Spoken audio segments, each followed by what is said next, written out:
I had been watching for months. The late-night messages, the secret smiles. Have you ever poured your entire soul into a project only to have it snatched away by someone you trusted? That's exactly what happened to me. This isn't just a story about losing a company. It's a story about losing a part of myself and then fighting like hell to get it back. It all started a decade ago. Fresh out of college, full of dreams, I co-founded a tech startup with my best friend Alex. We were inseparable, the perfect team. I was the brain, the code wizard who built our revolutionary app from the ground up. Alex was the face, the charismatic salesman who could charm investors out of their socks. We called our company Innovate, and for 5 years, it was our everything. We pulled all-nighters fueled by cheap coffee and instant noodles, celebrated every small win, and truly believed we were on the verge of changing the world. Then she walked in, Sarah. She joined as our marketing director, and at first, she seemed like a dream come true. She was smart, ambitious, and brought a level of polish we desperately needed. I was so focused on the tech, on building the best possible product, that I barely noticed the subtle shifts happening around me.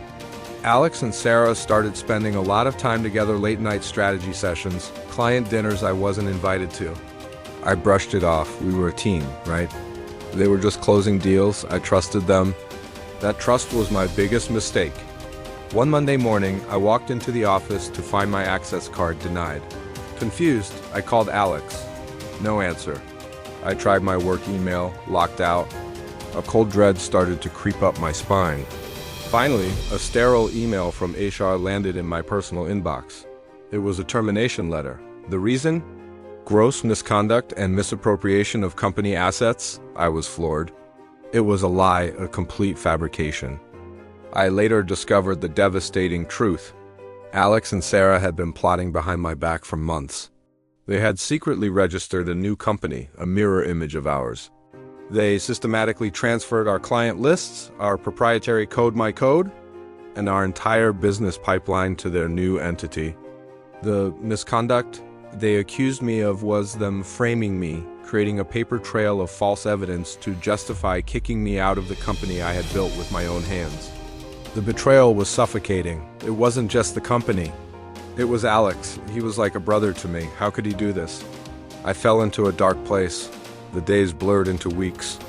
I was broke, disgraced, and utterly alone.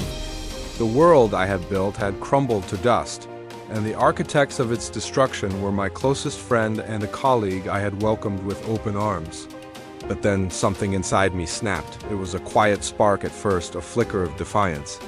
I remembered the long nights, the sacrifices, the sheer passion I had poured into Innovate. They had stolen my company, but they couldn't steal my knowledge. They couldn't steal my spirit. The despair began to morph into a cold, hard resolve. They thought they had buried me. They were wrong. They had only planted a seed. My revenge wasn't going to be loud or explosive. It was going to be smart. It was going to be surgical. I still had the original source code, the early versions, the developers' notes that proved I was the true creator, but a legal battle would take years and money I didn't have. No, my battlefield was the one I knew best, the digital world. I started by creating a new, anonymous online persona. A white hat hacker, a digital ghost. I began to subtly expose the security flaws in their new app. They had copied my code, but they didn't understand it.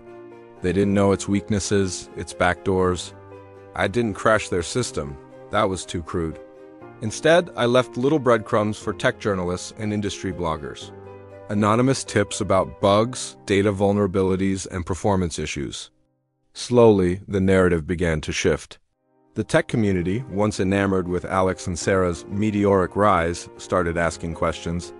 Their app, once praised, was now being criticized for being unstable and insecure. Their reputation started to tarnish. That was phase 1. Phase 2 was more direct. I knew their entire business strategy because I had helped create it. I knew which big clients they were targeting next. Before they could make their move, I built a new, far superior product. It was leaner, faster, and more secure than anything they had. I learned from all my past mistakes. This time, I didn't need a charismatic salesman. The product would speak for itself. I reached out to one key industry influencer, someone I knew was respected for their integrity. I laid it all out for them, the original code, the emails, the timeline of the betrayal. I didn't ask them to trash Alex and Sarah, I just presented the undeniable proof and showed them my new creation. The story broke, and it was an earthquake. The article didn't just expose the theft. It highlighted the sheer superiority of my new platform. It was a story of redemption, of a brilliant founder rising from the ashes. The fallout for Alex and Sarah was swift and brutal. Their investors pulled out. Their clients, spooked by the security issues and the bad press, abandoned them. Their company, built on a foundation of lies, collapsed in on itself almost overnight. I heard they had to sell off the assets for pennies on the dollar and left the industry in disgrace. Did I feel a sense of triumph? Yes, I won't lie. But it wasn't the petty joy of seeing them fail. It was the profound satisfaction of justice being served.